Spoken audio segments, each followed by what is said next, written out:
targetnya memang dalam pemerintahan Jokowi ini membangun 65 bendungan. Saya dengar sih sudah 39, berarti udah setengahnya. Coba kita nggak terpikir untuk bangun bendungan, sedangkan nanam padi itu luar biasa kebutuhan airnya. Itu jutaan kubik dalam 1 hektar itu, ya, dari kecil sampai panen. Kita sendiri pola makannya harus dirubah, ya, banyakkan buah-buahan dan proteinnya, ikan berlimpah kita, ya. Oke, assalamualaikum warahmatullahi wabarakatuh. Jumpa lagi dengan saya Armain di curhatan nih, ya. Akhir-akhir ini memang global, ya, secara global ini dunia, ya, sedang tidak baik-baik saja. Oke, terutama ya kita manusia hidup pasti butuh makan lah, ya, butuh makan ini. Ini memang pemerintahan sekarang, semua negara ini memang berjibaku, ya, karena global krisis pangan sudah terasa. Akhir-akhir ini di Indonesia pun harga beras sudah mulai naik, ribut lah.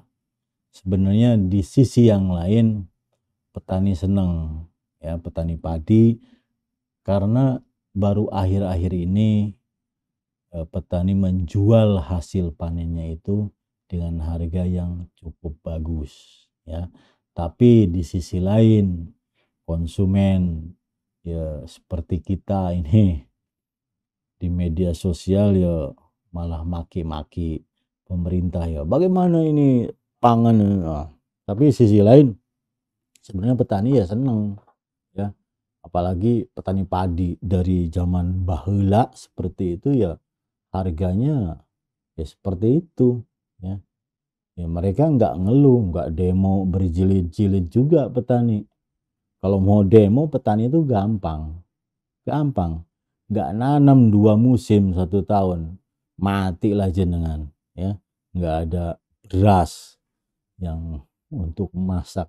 Tapi petani padi itu nggak seperti itu, ya, sekedar ngedumel, nggak seperti kita berjilid-jilid demonya. Kalau petani enggak lah, ya. Itu hebatnya petani, terutama padi, hebat sekali, ya. Dari zaman dulu sampai sekarang harganya ya baru sekarang lah, ya, antara 500 sampai 700 ribu per kuintalnya, per kuintal, ya.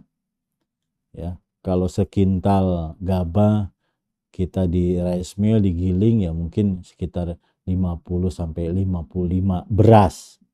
Nah itu, ya, coba panjenengan kalikan saja, ya, 50 beras dikali dengan harga sekarang mungkin 12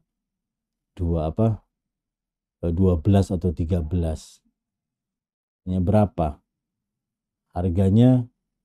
Padi 600 atau 500. Nah, yang untung, ya, nggak seperti itu, ya, cara pandang kita. Ya, semua harus berjalan, petani ya berjalan, kita konsumen ya berjalan.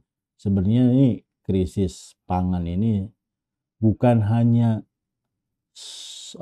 suplainya yang kita pikirkan, petani harus terus genjot terus, enggak, kita sendiri sebenarnya. Ini dua sisi harus saling ketemu dengan baik. Suplainya bagus, demandnya pun, yo, kita mentang-mentang orang Indonesia, orang Timur, kalau belum makan nasi, belum makan katanya, kan. Padahal sudah makan bubur dan lontong. Nah ini ya susahnya kita. Udah makan roti, makan bubur, makan lontong, tapi ngomongnya belum makan. Karena belum nasi yang kita makan. Nah ini hati-hati ya. Nah ini krisis global, jadi sahabat Mutiara, bukan hanya Indonesia saja yang kesusahan untuk menyediakan bahan makanan pokok. Sebenarnya nggak susah, cuma pemerintah kan harus menjaga stok poinnya, sudah harus dijaga. Beda ya dengan kita ya.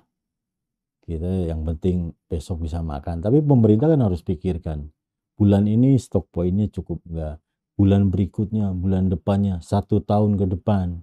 Nah ini harus di harus dijaga, karena ya negara-negara eh, pengekspor beras pun sudah mulai nahan, karena mereka pun sama untuk keperluan masyarakatnya, untuk rakyatnya. Tapi ya ini sekali lagi ya, syukur alhamdulillah kita pemerintah sekarang sudah beberapa bendungan itu dibangun ya, bahkan puluhan ya. Ya maksudnya puluhan kan lebih dari 10 ya. Targetnya memang dalam pemerintahan Jokowi ini membangun 65 bendungan. Saya dengar sih sudah 39, berarti udah setengahnya ya. Nih, udah setengahnya kita sudah rampung. Nah, ini mudah-mudahan katanya akhir jabatannya itu ya targetnya harus semua rampung. Ini bagus sekali.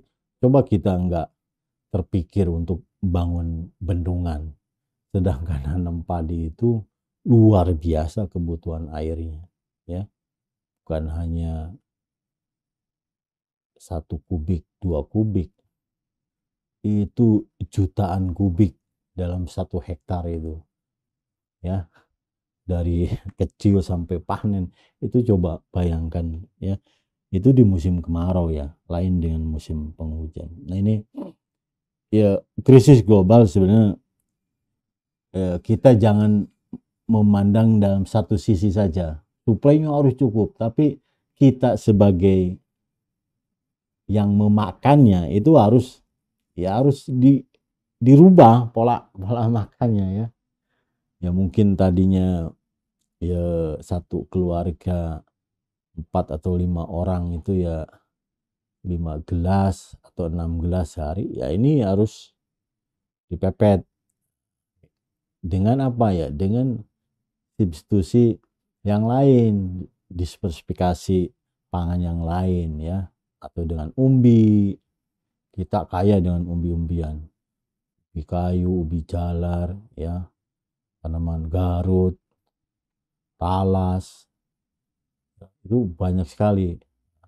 Terus program pemerintah pun kan ada apa, cantel, dulu cantel ya, sekarang mungkin ya sorghum katanya. Nah ini untuk substitusi dari beras ini. Karena apa? Negara ini kompleks ya. Jumlah penduduk bertambah, makan bertambah, lahan semakin menyempit. Karena apa? Ya butuh perumahan tempat tinggal. Nah ini makanya ya bukan hanya petani aja yang digenjot suruh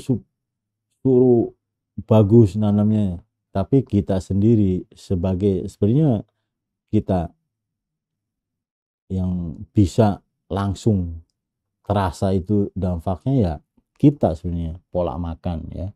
Ini ya, perbanyak ikannya tapi karbohidratnya kurangi, itu aja kan bisa bisa nggak akan mati kan.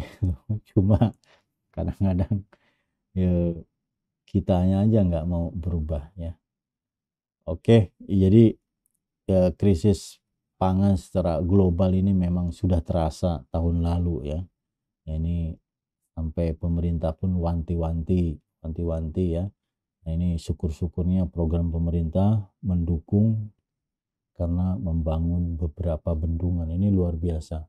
Belum lagi krisis air bersih. Coba kalau nggak ada pembangunan bendungan ya, hutan sudah habis ya, bendungan ini hanya menampung air hujan saja. Oke, jadi hemat saya bukan hanya kewajiban para petani untuk menyediakan pangan, juga dari kita sendiri pola makannya harus dirubah, ya. Banyakkan buah-buahan dan proteinnya, ikan berlimpah kita, ya. Ini luar biasa. Oke, mudah-mudahan bermanfaat, sahabat Mutiara dimanapun berada. Salam Mutiara.